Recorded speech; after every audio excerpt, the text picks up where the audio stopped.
Adobe Photoshop is a registered trademark of Adobe Systems Incorporated, and I am in no way affiliated with Adobe.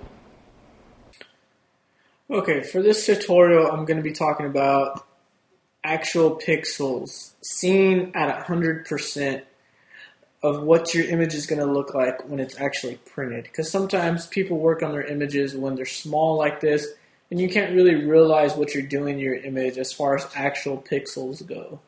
And I mean seeing your image at 100% basically. Now I'm going to change my mode here just for this little tutorial so that you can actually see up here where my cursor is. See where it says 18.3%? Well, that is 18.3%. That is the percent at which I am looking at my image.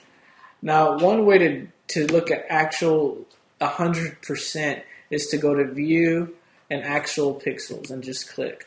And that brings you, as you can see now, it says 100%. And this is showing you actual pixels of what your image should look like once it's printed.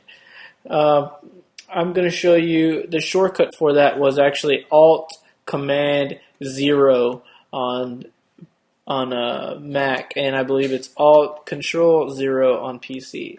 But one thing that I do all the time, because it's so much more easier than the actual shortcut, is you're going to go down over here to the magnifying glass, and the shortcut for that is Z.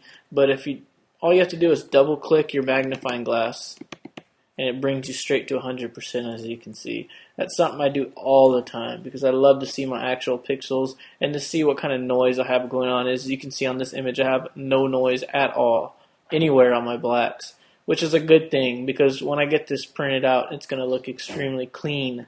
And you can also see right over here where my cursor is the amount of percent at which your image is. So if you're in big screen mode like this, you're not going to see where I was showing you earlier, but you can look over here on your navigation to see that once you do the shortcut for 100%, it's right there.